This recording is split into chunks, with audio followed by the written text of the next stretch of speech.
Hello दोस्तों, thumbnail देखकर आप समझ ही गए होंगे कि आज हम अपने भारतीय इतिहास में प्रचलित एक झूठ से पर्दा उठाने चल रहे हैं। और वह झूठ यह है कि क्या सच में भारत की खोज वास्को दी गामा ने की थी।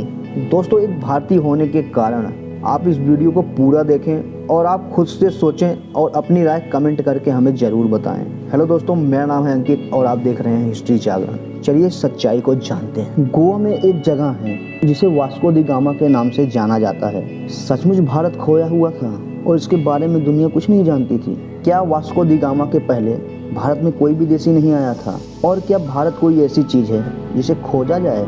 हजारों वर्ग किलोमीटर के भूभाग को वास्को दी गामा ने खोज लिया। क्या आपको यह सुनकर हंसी नहीं आती? यह ऐसा ही है कि आप अपने पिछली गली में जाएं और एक घर खोजें और इतिहास में प्रसिद्ध हो जाएं। हालांकि आजकल पढ़ाया जाता है कि भारत के समुद्री मार्ग की वास्को दी गामा ने खोज की थी। सचमुच यह हद दर्जे की मूर्खता है। भारतीय बच्चों को पढ़ाया जा रहा है कि वास्को दी गामा ने भारत की खोज की। पढ़ाया जाना चाहिए कि वास्को दी गामा ने यूरोप को पहली बार भारत तक पहुंचने का समुद्री मार्ग बताया। दरअसल पहले यूरोपीय देशों के लिए भारत एक पहेली जैसा था। यूरोप अरब के देशों से मसाले, मिर्च आदि खरीदता था, लेकिन अरब देश के कारोबारी उसे यह नहीं बताते थे कि यह मसाले वह पैदा किस जगह करते हैं। यूरोपी इस बात को समझ चुके थे कि अरब कारोबारी उनसे जरूर कुछ छुपा रहे हैं। ये कारोबारी अरब के उस पार पूर्वी देशों से ज़्यादा परिचित नहीं थे। जहाँ तक सवाल भारत का है तो इसके एक और हिमालय की ऐसी श्रृंखलाएँ हैं जिसे पार करना उस दौर में असंभव ही था। भारत के दूसरी ओर तीन ओर से भारत को समुद्र ने घेर रखा था। ऐसे में यूरोप वासियों के लिए भारत पहुंचने के तीन रास्ते थे। पहला, रसिया पार करके चीन होते हुए बर्मा में पहुंचकर भारत में आना, जो कि अनुमान से कहीं ज़्यादा लंबा और जोखिम भरा था। दूसरा रास्ता था अरब और ईरान को पार करके भारत पहुंचना, लेकिन यह रास्ता अरब के लोग इस्तेमाल करते थे और वे किसी अन्य को अंदर घुसने नहीं देते थे।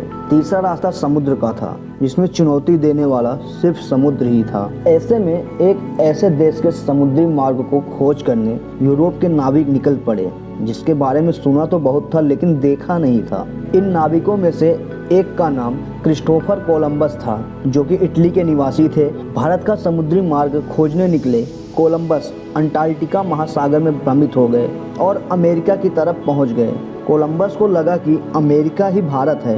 इसी कारण वहां के मूल निवासियों को रेड इंडियंस के नाम से जाना जाने लगा। कोलंबस की यात्रा के करीब 5 साल बाद पुर्तगाल के नाविक वास्को डी गामा जुलाई 1498 में भारत का समुद्री मार्ग खोजने निकले। वास्को डी गामा ने समुद्र के रास्ते कालीकट पहुंचकर यूरोप वासियों के लिए भारत पहुंचने का एक नया मार्ग खोज लिया था। 20 मई 1498 को वास्को डी गामा कालीकट तक पहुंचे और वहां के राजा से कारोबार के लिए हामी भरवा ली। कालीकट में 3 महीने रहने के बाद वास्को पुर्तगाल लौट गए। कालीकट अथवा कोलिकोड केरल राज्य का एक नगर है। वर्ष 1499 में भारत की खोज की यह खबर फैलने लगी। वास्को डी गामा ने यूरोप के लुटेरों, शासकों और व्यापारियों के लिए एक रास्ता बना दिया था। इसके बाद भारत पर कब्जा जमाने के लिए यूरोप के कई व्यापारी और राजाओं ने कोशिश की और समय समय पर वे आए और उन्होंने भारत के केरल राज्य के लोगों का धर्म बदलने में महत्वपूर्ण भूमिका निभाई। पुर्तगालियों की वजह से ब्रिटिश लोग भी यहाँ आने लगे।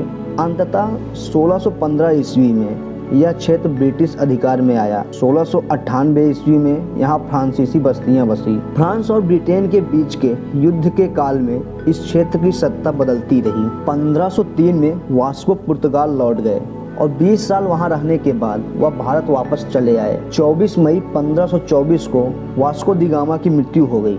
लिस्बन में वास्को के नाम का एक स्मारक है। दरअसल 1492 में नाविक राजकुमार हेनरी की नीति का अनुसरण करते हुए किंग जॉन ने एक पुर्तगाली बेड़े को भारत भेजने की योजना बनाई ताकि एशिया के लिए समुद्री मार्ग खुल सके।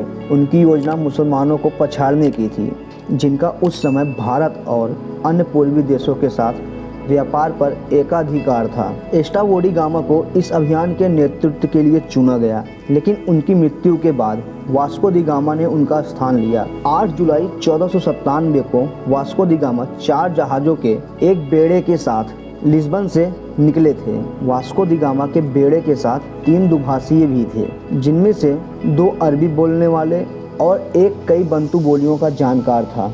बेड़े में वे अपने साथ एक पेड्राओ भी ले गए थे, जिसके माध्यम से वह अपनी खोज और जीती गई भूमि को चिन्हित करता था। तो चलिए दोस्तों, अभी के लिए बस इतना ही।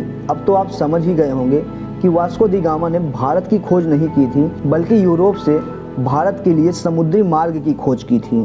तो दोस्तों, आगे से अगर आपसे कोई पूछे कि भारत की खोज किसने की थी, तो आप उसे बताइए कि भारत की खोज किसी ने नहीं की थी, बल्कि यूरोप से भारत के लिए समुद्री मार्ग की खोज वास्को दी गामा ने की थी। तो दोस्तों, हमारे द्वारा दी गई जानकारी कैसी लगी आपको, कमेंट बॉक्स में ज़रूर बताइएगा। और आगे ऐसी ही और भी इंफॉर्मेशनल वीडियो पाने के लिए हिस्ट्री जागरण के साथ जुड़ते रहिए। जय हिंद।